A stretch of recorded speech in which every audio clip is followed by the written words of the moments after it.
I fled from persecution with my brothers, but immigration separated us when we arrived. Juan was 17 and already knew the taste of fear.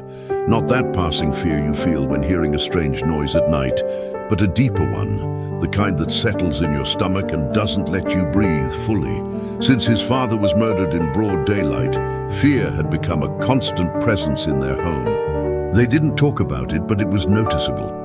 In the doors locked with keys, in the neighbors avoiding glances, in the thick silence that covered the table at dinner time. His mother disappeared shortly after, leaving only questions and an impossible void to fill. If you enjoy interesting stories, hit like, subscribe to our channel, and turn on notifications so you don't miss any of our content. And tell us in the comments where you're watching this video from. We'd love to hear from you. The afternoon when everything exploded started like any other. Juan was helping Gabriel, his 10-year-old brother, with some school assignments, while Emiliano, 7, played on the floor with a broken action figure that no longer had legs. The sun was coming through the broken kitchen window when they heard the crumple of paper under the door. Juan got up unhurriedly, imagining it was another overdue bill, another eviction threat. But when he opened the note, he felt like the world was falling apart. You know who you are. You don't have much time left. Run. Just those words, written in black ink on a crumpled sheet. There was no signature, no sender, no symbol. But Juan understood everything. It wasn't a warning, it was a sentence, a reminder that his family was still in the crosshairs of those who killed his father. There was no time for explanations. He couldn't risk it being a bad joke. He knew it wasn't. In San Cristobal de las Casas, when these notes arrived, the next thing was usually a disappearance, and they had already lost their mother. He wasn't going to let them take his brothers too. In less than half an hour, Juan had everything he could carry. A backpack with some money his mother had hidden in an old can, 3 bottles of water, some expired cookies, a couple of blankets, and wrinkled personal documents. He dressed the children in old, durable clothes and told them they would take a long trip to find Mom. Gabriel looked confused. Emiliano didn't ask anything. By that point, the children already knew that there weren't always answers. They left the house without looking back. The neighborhood, once noisy, seemed deserted. The dogs weren't barking. The neighbors weren't opening their doors. At a quick pace, they walked down side streets, avoiding the main avenues. Juan remembered the directions from an old acquaintance of his father. There was a meeting point on the outskirts of town where cargo trucks left heading to the northern border. The contact didn't promise anything, only that some managed to make it. It took them more than an hour to reach the vacant lot. It was dark. It smelled of burnt oil and wet earth. A couple of men were smoking near a trailer. One of them, with a cap and a harsh voice, looked him up and down. "Are you Ricardo's son?" he asked, without looking away from the tip of his cigarette. Juan nodded, swallowing hard. 300 pesos and you get on. Don't ask questions, don't bother anyone, and the kids better not cry. Juan handed over the folded bills. It was all he had. The men opened the back of the truck. It was almost empty, with only some stacked boxes and dirty blankets. Juan lifted Emiliano and helped Gabriel climb in. Then he got in himself, and the door closed with a metallic boom. The sound of the padlock was heard. Inside the truck, the air was thick. Absolute darkness covered everything. They could barely see their own hands. The heat increased with each minute, and the wooden floor was dirty, impregnated with oil and dust. Juan settled the children between the boxes, used a blanket to cover them, and sat beside them, with his arms surrounding them as if he could protect them from everything to come. The engine started, and with it began a journey from which they didn't know if there would be a return. For hours, the truck moved between potholes, sharp turns, and sudden stops that shook them. Emiliano fell asleep on Juan's lap, while Gabriel could barely close his eyes. Juan didn't sleep. He listened to every noise, every change in speed, every voice that came from outside. His body was tense, his heart pounding like a drum. At one point, the truck stopped abruptly. Voices were heard. Metallic noises, shouts. Juan covered his brothers with his body, gritting his teeth. Nothing happened, just a stop. The truck started moving again. That's how the first night passed. And then the second. They ate little. They drank carefully. Juan didn't complain, but the pain in his back shot through his body. Even so, whenever Emiliano trembled, he hugged him tighter. In a moment of calm, Juan took out a flat stone he had found among the boxes. He scraped the interior wall of the truck and began to draw. He drew the house, the park of his childhood, his mother's face with her long hair, laughing. He did it to calm the children, but also to keep from going crazy. "Look, Gabo," he whispered. "Here we are, the three of us. Like always." Gabriel looked at him in silence. He said nothing. He just hugged him. Juan didn't know how many kilometers they had traveled, or how long they had been in there. He only knew they had to arrive. They had to flee, not for a better life, not for an American dream, just to survive. And although he didn't say it, deep inside, Juan was afraid that upon arrival, the hell was just beginning. The first day locked in the truck passed like a long, thick shadow. Juan didn't sleep, barely blinked. Despite the brutal fatigue weighing on his eyelids, he didn't want to close his eyes even for a second. The rattling of the vehicle, the abrupt braking, and the constant vibrations made it impossible to guess how many kilometers they had traveled or what kind of roads. Everything was darkness and noise. The silence inside the truck was barely interrupted by the restless sighs of the children and the creaking of the old boards supporting the boxes. The smell inside was a bitter mixture of oil, wet cardboard, and accumulated sweat. No one should spend more than an hour in that confinement.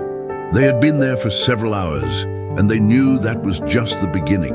Juan kept Gabriel and Emiliano close to him. He covered them with a tattered blanket he had found at the back of the compartment. Sweat dripped down their foreheads and evaporated slowly, leaving a layer of salt on their skin. The air inside the truck became denser every hour. Breathing became a conscious task.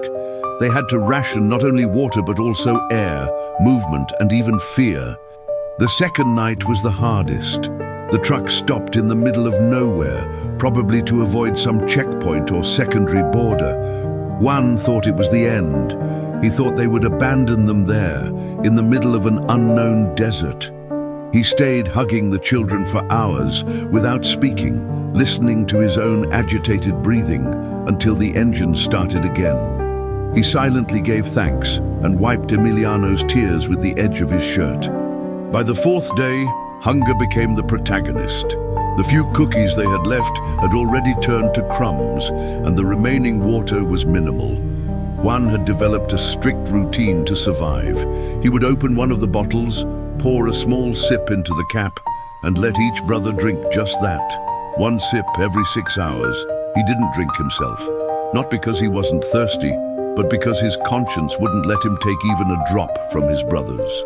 Gabriel showed himself to be stronger than he was. He tried to smile at Emiliano, helped him lie down, told him improvised stories. But Juan knew him. He knew that effort was part of his pain. Gabriel had stopped crying on the second day. When children stop crying, it's not because they become strong, but because something inside them starts to break.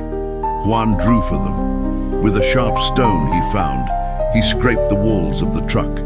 He made crooked lines, imperfect circles, figures that represented good things.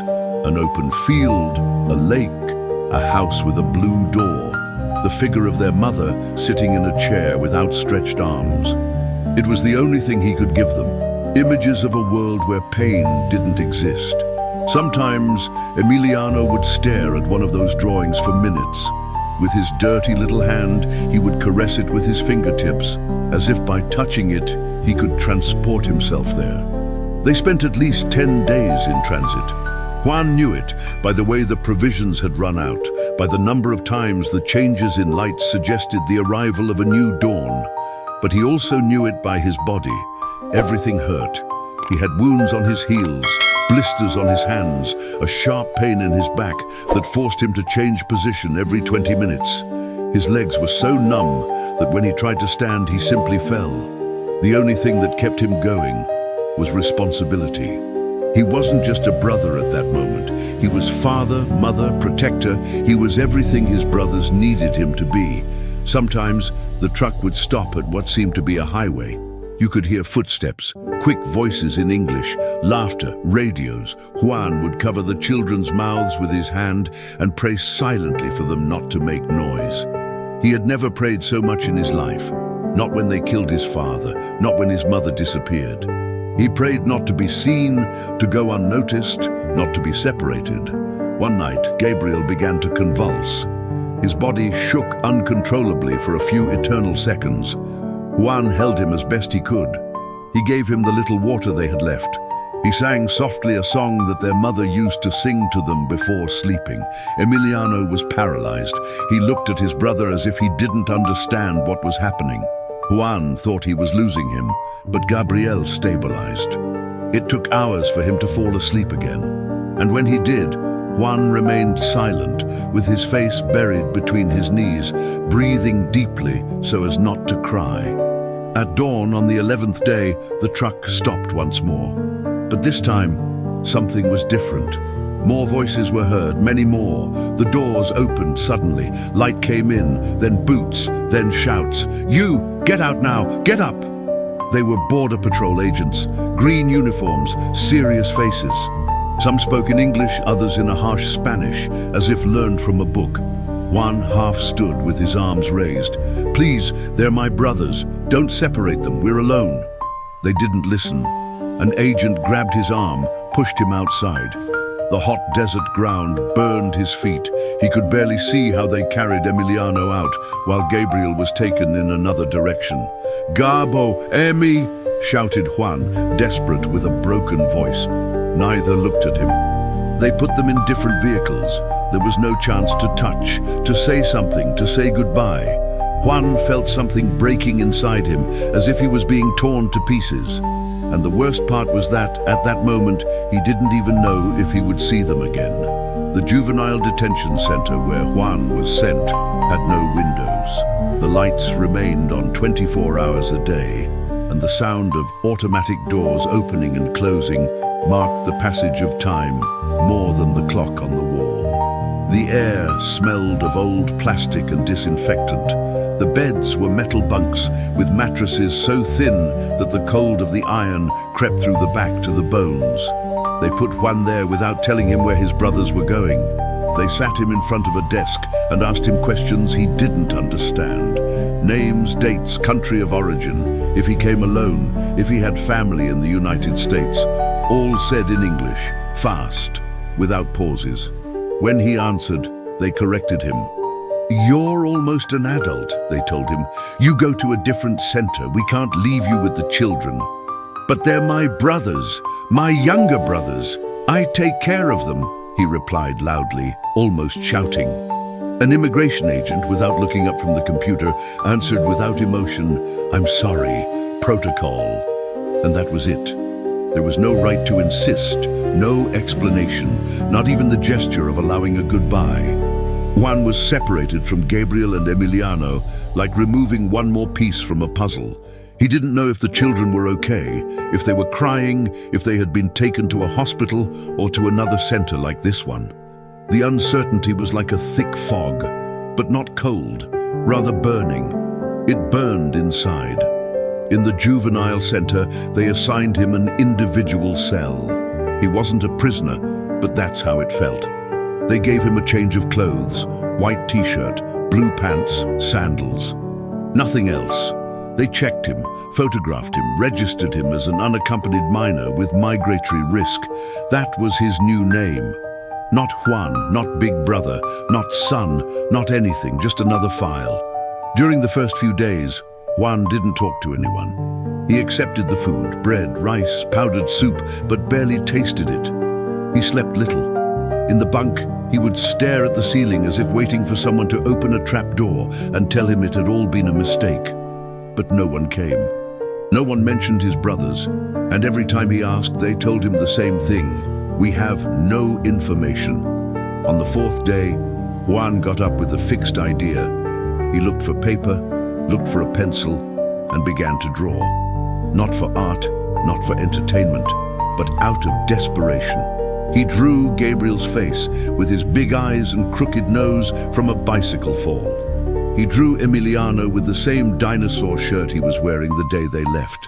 He drew his mother, although he no longer clearly remembered her face. He drew the truck, the road, the desert. He stuck the drawings on the wall with wet breadcrumbs as he could. Each cell was a broken story. Juan wasn't the only one. Other boys from Honduras, from El Salvador, from Nicaragua were also waiting for news. Some talked among themselves. Others, like him, just looked at the floor. The hours passed slowly, as empty as the corridors.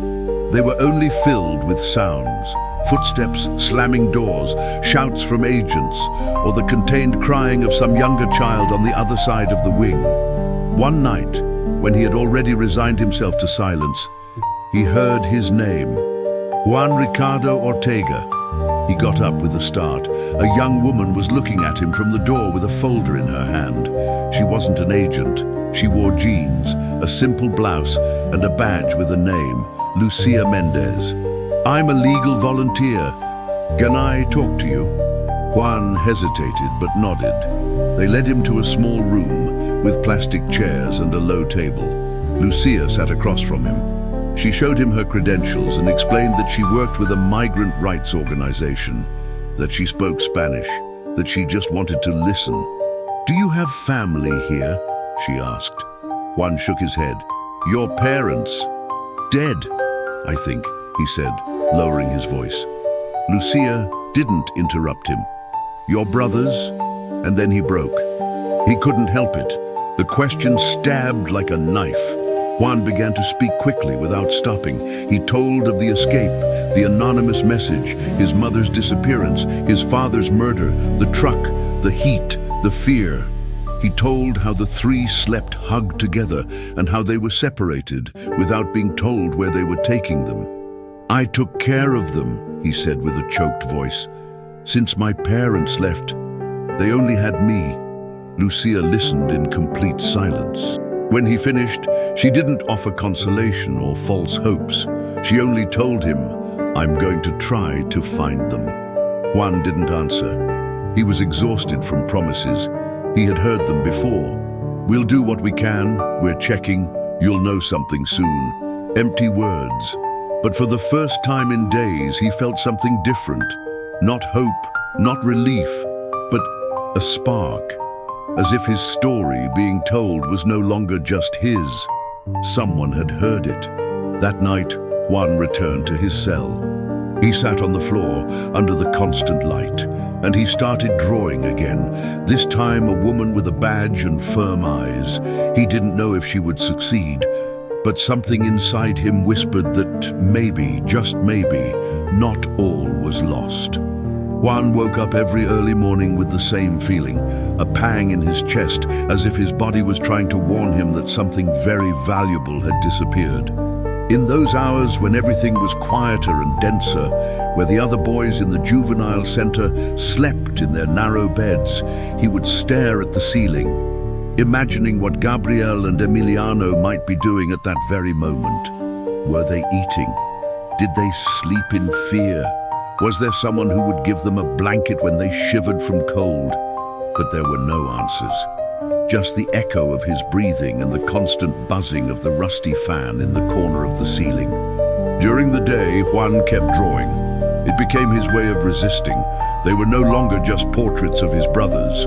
Now he drew maps, invented paths that could lead him to them, schemes of impossible plans, tunnels that crossed walls, flying letters, secret windows. Each sheet was a desperate attempt to stay sane in a system where everything seemed designed to break him. The hours passed slowly, almost motionless. Sometimes, a social worker would come in and ask for basic data, full name, date of birth, country of origin, if he remembered any phone number. But none of those questions brought him closer to his brothers. He answered everything, hoping that in the end, they would say something like, "Your brothers are fine, they're here nearby." but it never happened. One day, he gathered the courage and approached one of the center's agents. He was a tall man with a hardened face who seemed to purposely ignore all the boys. "Excuse me, sir," Juan said with a trembling voice. "Do you know anything about my brothers? They're two children, Gabriel and Emiliano Ortega. We were traveling together." The agent looked at him with annoyance. "We have no information," he said, as if that phrase were a door closing. "But they were separated from me. They have no one," Juan insisted. "They only had me." The man sighed impatiently, looked at his folder, and added without looking at him, "Many come saying that. You're not the only one." Juan felt as if he'd been emptied with a bucket of ice water in his chest. He stood there, waiting for the agent to say something else, but he didn't. He turned around and continued with his rounds. The following weeks were a struggle against oblivion. Juan couldn't allow the system to erase his brothers, as if they had never existed. So he wrote their names on every sheet, on every drawing, on the wall with a wood splinter, Gabriel and Emiliano. It was his way of keeping them alive, of preventing them from becoming just part of a file archived with errors. In one of the routine health checks, a nurse asked him if he was eating well. Juan didn't know what to answer. He knew he should say yes to avoid problems, but the truth was that he had lost his appetite. He ate out of obligation. He felt no taste, no hunger, no interest. The only thing that made him get up every morning was the remote possibility of having news. Any word, any sign, any clue. Every time he heard footsteps approaching his cell, his heart would race. But it was always the same. Another check, another group talk, another night round. The system's silence wasn't accidental. It was part of its functioning. It made miners like him fade little by little, like a candle running out of oxygen. One Friday afternoon, they called the boys to a legal orientation session. Juan attended without many expectations. In the room, several teenagers sat in plastic chairs, while a woman with a measured voice explained what the immigration process was. They talked about legal options, voluntary deportations, political asylum. Everything sounded abstract, distant, like a cloud that didn't quite fall. At the end of the talk, they offered sheets for those interested to write their cases, with the promise that volunteer lawyers could review them. Juan didn't hesitate. He grabbed a pen and began to write with contained rage. "My name is Juan Ricardo Ortega. I was traveling with my two younger brothers, Gabriel and Emiliano Ortega. We were separated at the border crossing. I don't know where they are. I have no contact. They only had me. I have no parents. My dad was murdered. My mum disappeared. No one is waiting for us. We are not criminals. We just wanted to live. Please, if someone reads this, help me find them." He folded the sheet in four and handed it over with trembling hands. He didn't know if anyone would read it, but writing it, at least, gave him the feeling that he was doing something, that he still had a voice. That night in his bunk, he took out a blank sheet and drew the last image he remembered of his brothers together. Gabriel caressing Emiliano's hair while he slept on his lap. He stuck it on the wall, right in front of him, to see it before closing his eyes. And before sleeping, he whispered softly, "Don't forget me. I won't forget you." The system was cold, deaf, and slow. But Juan wasn't going to give up, and without knowing it yet, someone had read his letter. Lucia Mendez didn't grow up with luxuries, but she knew well what it was like to not have papers. Her mother crossed from Guatemala with a daughter in her arms and 2 bags of clothes. Her father, an indigenous farmer, had been deported 3 times before managing to settle in Los Angeles. In her home, 2 languages were spoken: the Spanish that kept them connected to their roots, and silence, the one that dominated every time someone knocked on the door too hard or an unknown number appeared on the phone. At 13, Lucia swore that if she managed to become a lawyer, she would use her degree to help those who came from the same place she came from fear. Now she was 28, a volunteer at a legal organization in Tucson, Arizona, and spent more hours in immigration detention centers than in her own apartment. She had heard hundreds of stories, and many of them accompanied her at night. But that Wednesday afternoon, something different happened. The room was small, with square tables and a tired fluorescent light. Lucia was reviewing forms while a social worker placed a pile of applications on her desk. Almost all were poorly written, tangled, stained with tears or with children's drawings. Upon reaching the third sheet, her attention stopped. It wasn't the text itself. It was the handwriting, firm, distressed, clear, as if each word had been written with the weight of a life on top. "My name is Juan Ricardo Ortega." She continued reading without breathing. Each line was a cry. "My younger brothers were separated from me. I don't know where they are. I have no parents." She had read it many times before, but there was something in that letter that wasn't like the others. Perhaps it was the absence of complaints, or maybe it was a phrase, brief but lethal. "We are not criminals. We just wanted to live." She immediately requested the miner's complete file. She reviewed the data and found the predictable. Entry without accompaniment, suspected of being of age, without family contact, Mexican nationality. Nothing out of the ordinary. But the system was broken. If the brothers had been registered separately with incorrect data, which happened all the time, it was very likely that no one was looking for them. And if no one was looking for them, the clock was already running for a quick deportation. Lucia requested to speak with him that same day. When Juan entered the small library where they usually conducted legal interviews, she was already waiting for him. He looked at her cautiously, with that automatic distrust of someone who has been ignored too many times. He didn't look like a minor. His face was hardened by experience, by accumulated rage, and by a fatigue he couldn't hide. Lucia extended her hand. "I'm Lucia Mendez, volunteer lawyer. I read your letter." Juan didn't answer. He stood there, as if he didn't know whether to sit down or run away. "I just want to listen," she added. "You don't have to sign anything. Just talk. Is that okay?" He nodded slowly and sat across from her. Lucia didn't ask questions immediately. She took out her notebook, placed it on the table and waited. Juan, after a few seconds, began to speak. At first, with short phrases, then with a broken voice, and finally, with contained tears. He told her everything again. The anonymous note, his mother's disappearance, the truck, the nights without eating, the drawings, the desert, and the exact moment when his brothers were torn from his arms. "I didn't ask for anything," said Juan, lowering his gaze. "I just wanted them not to be separated from me. Just that." Lucia remained silent. She didn't want to interrupt him, not with promises, not with empty explanations. When he finished, she showed him a blank sheet. "Draw them for me," she asked, "just as you remember them."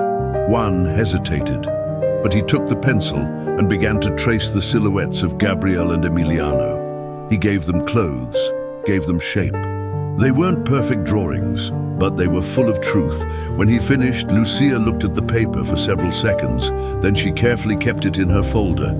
"I'm going to find them," she said, this time with certainty. "Everyone says the same," Juan replied, "but no one does it. I will." Lucia left there with fire in her blood. That night she didn't sleep.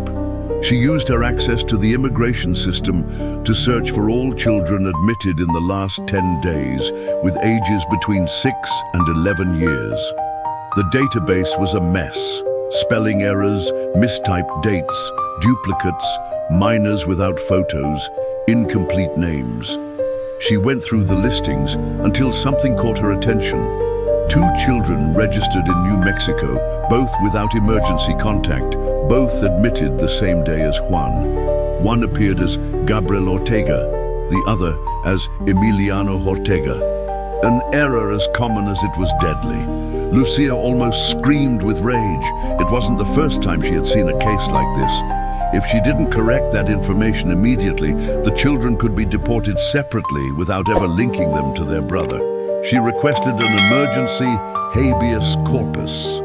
She gathered evidence, Juan's statements, his drawings, the original letter, the admission dates, the coincidence of surnames, although misspelled, and the attached photos in the file, which clearly showed the same children from the drawing. In parallel, she drafted a request for document correction. She sent letters to the centers in New Mexico. She spoke with social workers. She forced meetings. She called officials who pretended not to have time. She knocked on doors that had been closed for years. All this while Juan continued waiting in silence, not knowing whether to believe or not. 3 days later, she received a response. The children were located. They were alive, scared, but stable. Gabriel had asked about his brother every night. Emiliano didn't talk much, but slept with the drawing he had made of a truck. Neither knew where Juan was. They didn't even know if he was alive.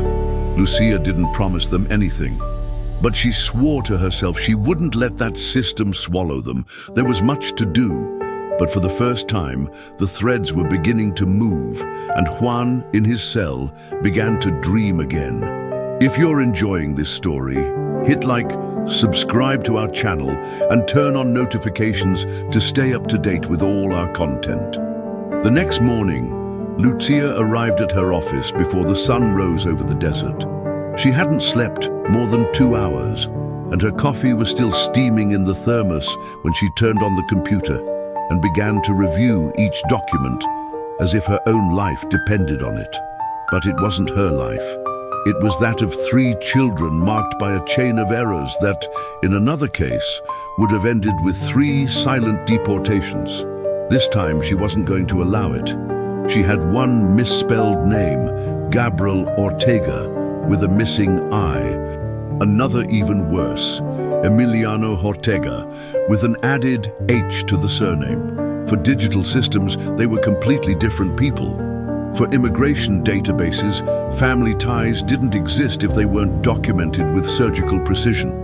It didn't matter that Juan had crossed the border with them or that they were blood brothers.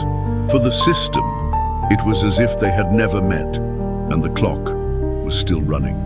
Lucia knew that being considered unaccompanied minors, Gabriel and Emiliano were in a dangerous legal window. Immigration had the authority to transfer them, assign them temporary guardians, or even initiate deportation processes without consulting any relative, because according to the file, that relative simply didn't exist. One was invisible to them, and that was unacceptable. At 8 o'clock sharp, Lucia was already at the State Child Reception Center in New Mexico.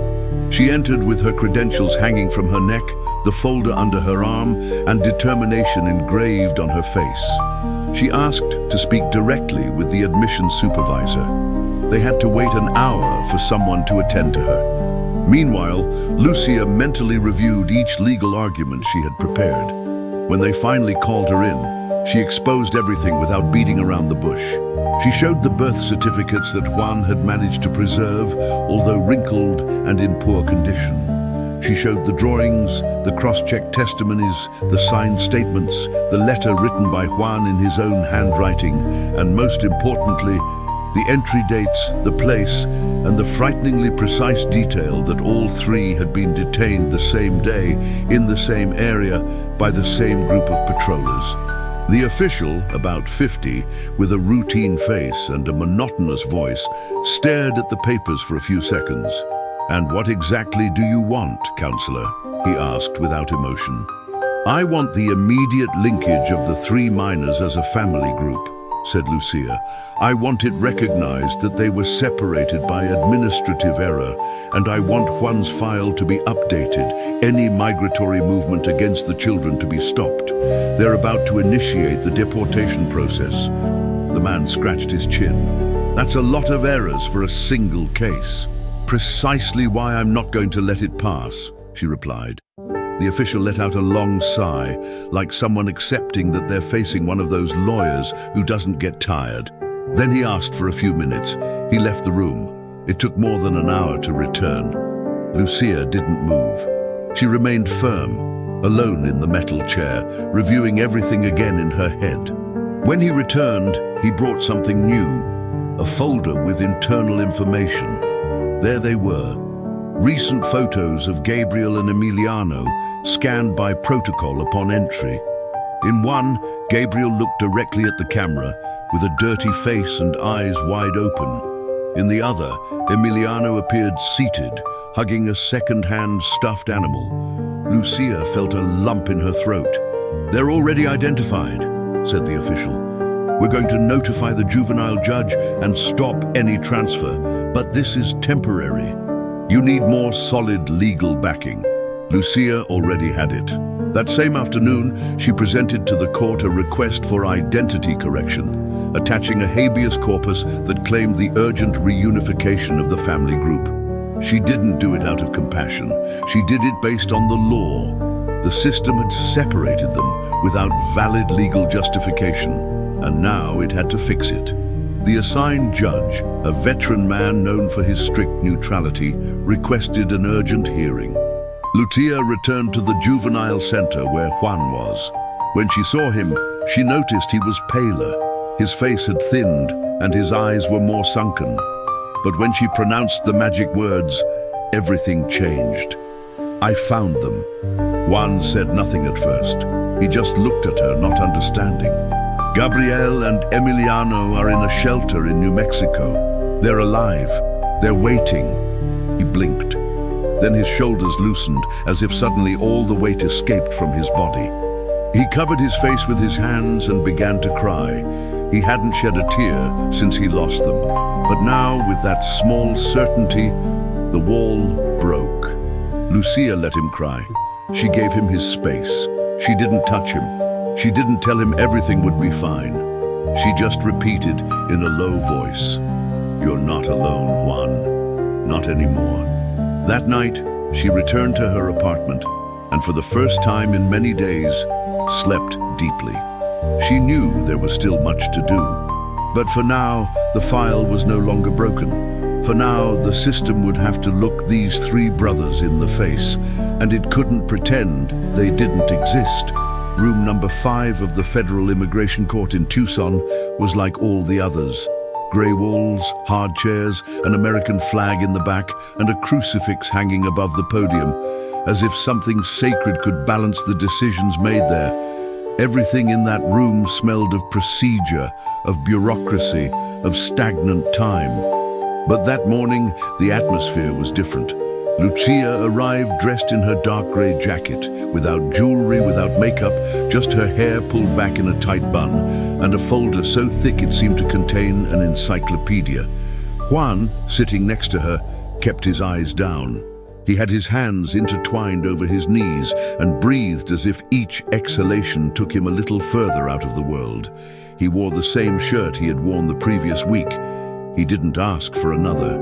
He didn't want to look different. He wanted to look real. In front of them, Judge Franklin, a burly man with white hair and an expressionless face, flipped through the documents without looking up. At the prosecution stand, a lawyer from the Department of Homeland Security organized her notes with a procedural face. For her, this was just one more case among hundreds. "Is the defense ready?" asked the judge without emotion. "Ready, Your Honor," Lucia replied, standing up. "And the witness, the minor Ortega?" Juan swallowed. He got up awkwardly. No one accompanied him to the stand. He walked alone, feeling that each step brought him closer to an abyss. He stood in front of the judge with his back straight, but his gaze fixed on the floor. "When you're ready, you may speak," said the judge. Lucia had offered to prepare a written statement. She had told him he could read it, that he could sit, that he could cry if he needed to. But Juan refused. He wanted to speak with his voice. He wanted to be heard as a human being, not as a file number. He raised his gaze and began to speak. "My name is Juan Ricardo Ortega. I am 17 years old. I am Mexican." His voice trembled a little, but it wasn't fear. It was accumulated tension.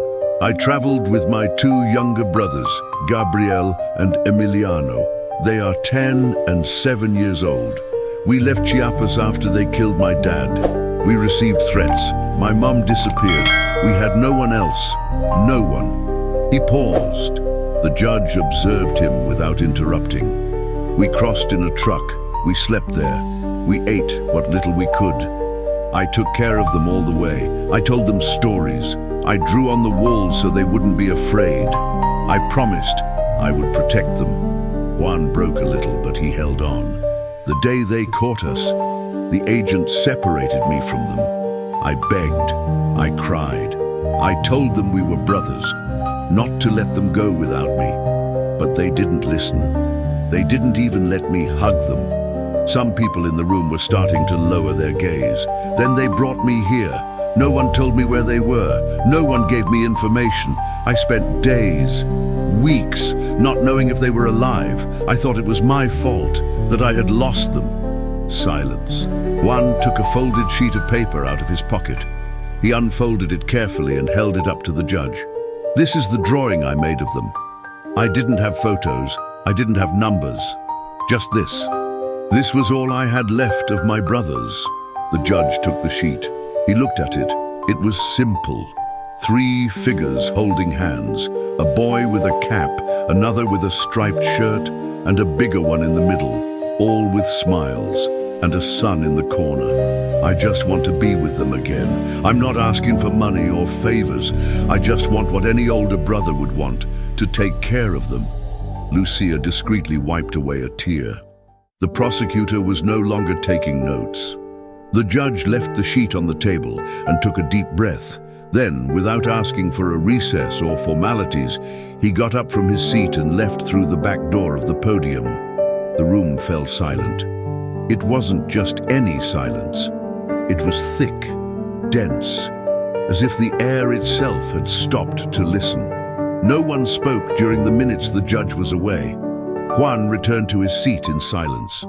Lucia squeezed his shoulder without words. When the judge returned, he had another expression. He sat down, adjusted his glasses, and looked directly at Juan.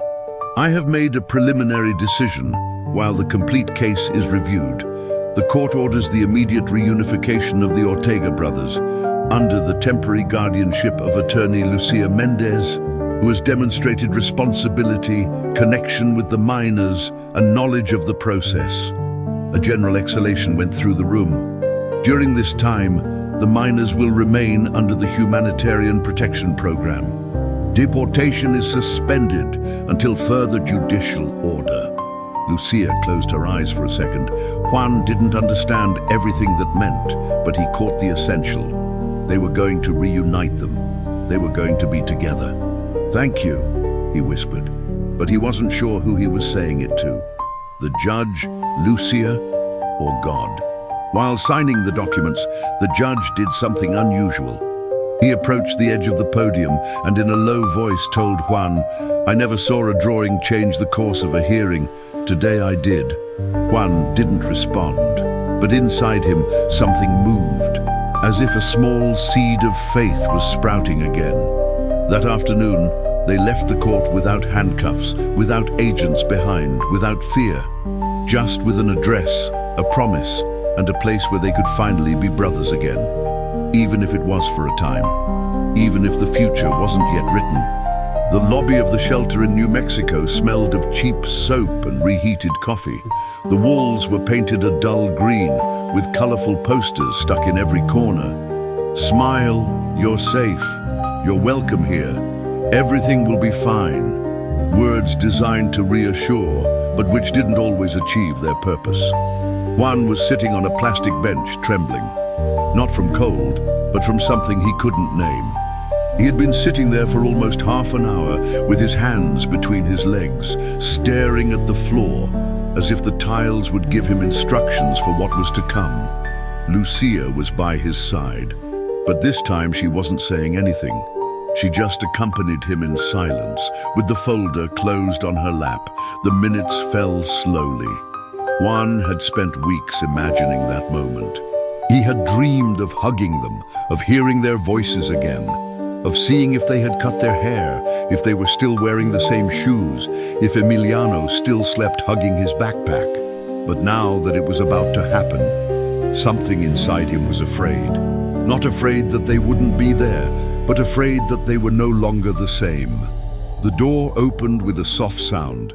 A social worker poked her head in, smiled without saying anything, and nodded toward the hallway. Juan stood up. Lucia, too. She said nothing. She just looked at him with a mixture of respect and tenderness. He didn't wait any longer. He walked toward the door, with uncertain steps, as if he had to relearn how to move. The corridor was long, illuminated by fluorescent lamps that flickered. The walls were covered with drawings made by children, flowers, suns, flags, smiling faces. Everything was so childish, so innocent, that it hurt more. Juan observed them out of the corner of his eye as he advanced, faster and faster, as if something in his chest pushed him. And then he saw him. Gabriel was standing at the end of the hallway. He had a blue t-shirt that was too big and messy hair. At first he looked at him without reacting, as if he didn't believe it was real, as if his mind still needed to confirm that was his brother, that it was him. Juan took a step. Gabriel took another. And then, as if something exploded inside him, Gabriel ran. He ran as if they had released him from an invisible rope. Juan did too, and they met halfway down the corridor with a hug that didn't ask permission, that didn't need words. Gabriel threw himself at his chest and clung with such force that Juan lost his balance and fell to his knees. He didn't care. He couldn't stop hugging him. Emiliano arrived seconds later. He was behind a caregiver with a grey hoodie and eyes wide open. Seeing him, he let go of the woman's hand and threw himself into his older brother's arms. Juan opened his arms without thinking, wrapping them both as if he wanted to keep them inside his chest. The three remained there, on the floor, hugging, crying. No one dared to interrupt. Not the caregiver, not Lucia, not the other workers watching from afar. No one said anything. They just observed. There were no cameras, no photographers, no recordings for social networks. No one documented that reunion. There is no proof, but it was real. More real than any hearing, more real than any immigration stamp. Juan wasn't speaking. He couldn't. He just held his brothers against his body, kissing their hair, whispering their names over and over, as if by repeating them he could recover the lost days. Gabo, Emmy, Gabo, Emmy, Gabriel cried silently with his face hidden in Juan's neck. Emiliano murmured, "I knew you would come. I knew you would come." After several minutes, they were taken to a private room so they could be alone. It had no furniture, just mats, a small table, and a window with bars. They didn't need more. Juan sat them both in front of him. He looked at them. He touched their cheeks, as if he wanted to verify they were real. "Are you okay? Did they treat you well?" Gabriel nodded. "I thought they had taken you far away," he said. Emiliano, without taking his eyes off him, asked, "Now are we going to stay together?" Juan swallowed. He didn't have an absolute answer, but this time he didn't lie. He didn't promise what he couldn't guarantee. "We're going to try," he answered, "and I'm not going to let you go again." That night, for the first time in weeks, they slept together. Juan lay down on a mat with Emiliano on one side and Gabriel on the other. None of them asked for stories. None of them asked what was going to happen tomorrow. They just curled up and closed their eyes. At some point in the early morning, Juan woke up and saw them sleeping, hugging his coat. He looked at them for a long time, with his heart beating hard, but at peace. He took a sheet of paper out of his backpack and, in the darkness, began to draw. 3 figures, a bed, a window, a calm sky. He didn't need anyone to see it. He no longer had to shout for someone to hear him. Finally, he had them with him. The days following the reunion felt unreal to Juan, as if everything experienced until that moment had been part of a feverish dream from which he was finally waking up. But it wasn't a happy awakening, not entirely. It was slow, confusing, full of open scars. They were together, yes, but the system hadn't finished with them. They were still three minors without parents, without a home, without papers, and without certainties. Even so, for the first time in a long time, Juan allowed himself to breathe. Gabriel and Emiliano were officially transferred to the same juvenile center where Juan was, thanks to the judge's order and the constant care of Lucia, who became their temporary legal guardian. The process wasn't simple. Decisions had to be appealed, documents signed, negotiations made with two different states, and dealing with officials who treated the children like files, not people. But Lucia didn't let go of the cause. She hadn't since the first drawing, and much less now. The three brothers spent their first days in a shared room within a state temporary foster program. It wasn't a house, but at least they had space, new mattresses, clean bathrooms, and a small kitchen where they could sometimes prepare something simple. Lucia visited them every other day. She brought sweetbread, books, new t-shirts, and spoke to them with that calm tone that only someone who has lived close to fear can have. One morning, while having breakfast with banana oatmeal, Lucia arrived with important news. "We're going to apply for asylum," she said, placing some papers on the table. Juan looked at her without fully understanding. "What does that mean?" asked Gabriel, while spreading jam on a cracker. Lucia took a deep breath. "It means we're going to ask the government of this country to allow you to stay here legally, because going back would be dangerous. It's not easy, but you have a strong story, a real case. I'm going to represent you." Juan looked at her with the distrust of someone who has already heard many broken promises. "Can they deny us?" "Yes," she replied straightforwardly, "but we're not going to stay quiet." The humanitarian asylum application required time, evidence, sworn statements, and above all, visibility. Lucia decided to take a step further. She contacted a journalist from a national media outlet who had previously covered cases of migrant children. She told her the story, omitting sensitive details, but with enough rawness for the country to know what was happening. Days later, the report was published on the digital cover of one of the most read portals. Three brothers, a drawing, and the system that tried to separate them. The story touched nerves. Social networks exploded. Users shared the article with messages like, "This can't keep happening. Where is the humanity?" Thanks to those who still fight for them. In less than 24 hours, dozens of lawyers, social workers, and ordinary citizens began to offer help, accommodation, donations, letters of support. Lucia received so many messages that she had to turn off her cell phone for a few hours, but among them all, there was one that made her cry silently in front of her desk. A foundation dedicated to unaccompanied migrant minors offered complete legal support and a safe space for the brothers while their migratory status was resolved. That same week, the three were transferred to a foster home on the outskirts of Tucson.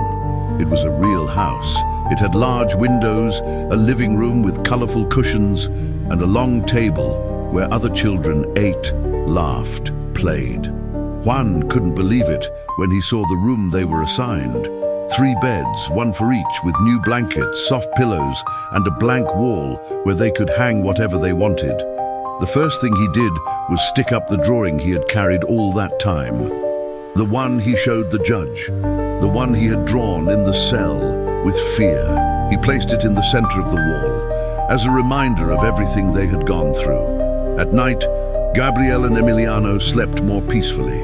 Emiliano no longer woke up screaming. Gabriel joked again, and Juan, although still carrying the weight of everything they had lived through, began to dream without fear. Lucia visited them on weekends and brought schoolwork so they wouldn't lose their rhythm. Juan, in addition, enrolled in night English classes at a community center. He walked half an hour every Tuesday and Thursday to get there, with his notebook under his arm and his heart open, as if each new word learned was one step further from the horror they left behind. "Why do you study so much?" Gabriel asked him one afternoon while he saw him reviewing English verbs at the kitchen table. "Because if someday I have to tell our story again, I want everyone to understand me," Juan replied, without looking up from the notebook. They began to build routines, small, fragile, but theirs. In the morning, they helped clean the house. In the afternoon, they did homework. Sometimes they went out to the yard and played ball or drew with colored chalks on the ground. Each drawing was a new page: a dog, a tree, a house with 3 figures at the entrance. Juan taught them how to trace letters well. Emiliano drew better than him. Gabriel said he wanted to be a journalist, to tell the truth of what happened to them. But there were still no guarantees. The asylum process could take months, even years. The prosecution still hadn't given its response. The government could change its policy, and fear, although quieter, still lived in them. But now, they were no longer alone. They had a network. They had Lucia, and above all, they had each other. Juan no longer thought of the future as a distant and unreachable thing. Now he thought in short steps, about next Tuesday, about the next drawing, about the next English word he could learn. Each night before sleeping, he looked at the improvised mural he had assembled on the wall of his room. Each new drawing was a victory, a footprint, proof that, despite everything, they were still here, and that this time there was an opportunity. It was Tuesday, past 7 in the morning, and the foster home was already awake. From the kitchen, you could hear laughter, the tinkling of spoons, and the radio tuned to a local station that alternated news and old rancheras. Outside, the Arizona sun was beginning to slip through the windows, and inside, among school backpacks and plates with toast, life went on. Juan got up early as always. He dressed in silence with precise movements, making no noise so as not to wake Gabriel or Emiliano. His routine was no longer forced, it was a habit. He washed his face, sat on the edge of the bed, and reviewed his English notebook before the day began. Now, his life had rhythm.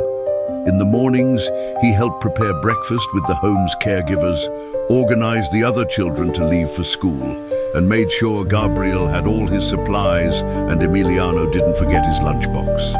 In the afternoons, he helped them with homework, and at night, he took his borrowed bicycle and pedaled to the community center to attend the English classes. He hadn't missed a single day since he started. Sometimes, upon returning, he found Lucia waiting for him in the common room, sitting with a coffee in hand and folders full of legal papers. "Nothing new yet," she would say sometimes, "but we keep pushing."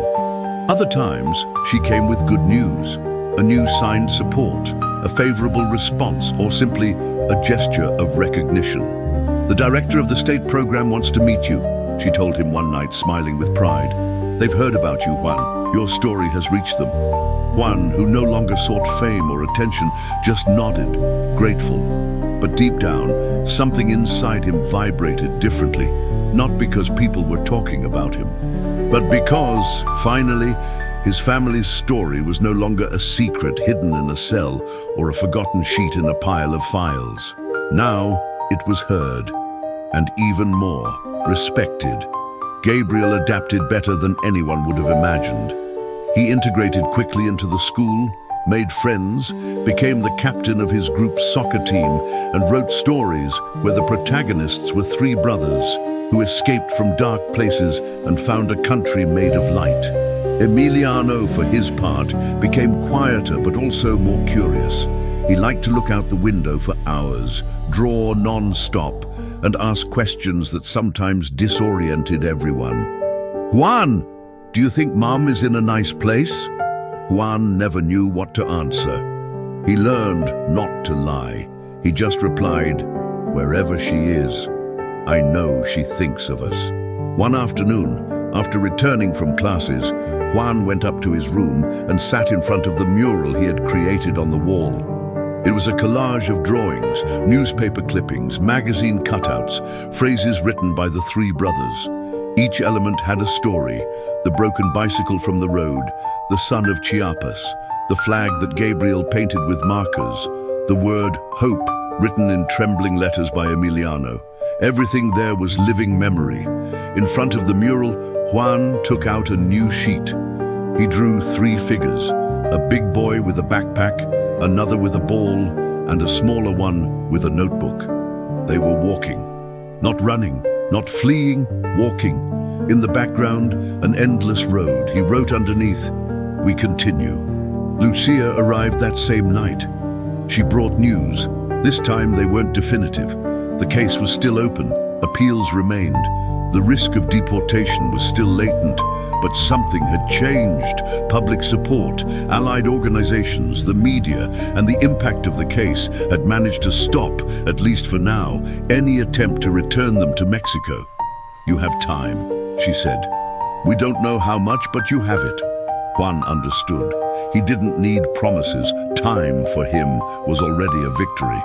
The weeks continued with ups and downs. Some days were harder than others. Sometimes Emiliano had nightmares. Sometimes Gabriel cried, remembering his father. Sometimes Juan remained silent for hours, remembering that day when they crossed the desert without knowing if they would survive. But they always got up, sometimes with strength, sometimes with slowness. But they never stopped moving. Juan didn't think of the future as something huge and unreachable. He thought about the next breakfast he was going to prepare, the next English class, the next drawing they would hang on the wall. He knew the path was still uncertain. He knew justice was fragile and that at any moment they could call to say everything had changed. But he also knew he was no longer the child who hid in the back of a truck in fear. Now he was something else. He was brother, protector, fighter, witness, and symbol of resistance. One night, while everyone slept, Juan went out to the yard of the foster home. The sky was clear. Thousands of stars covered the ceiling of the world. He sat on the ground, crossed his arms over his knees, and for the first time in a long time, allowed himself to close his eyes without fear. He didn't know how long this calm would last. He didn't know if someday they would manage to have papers, a home of their own, a stable life. But what he did know, with total certainty, was that the walk continued. And as long as they did it together, it was worth it. And if you like this story, you'll surely love the next one that appears on your screen. Don't forget to subscribe to our channel, leave your like, and turn on notifications. Until next time.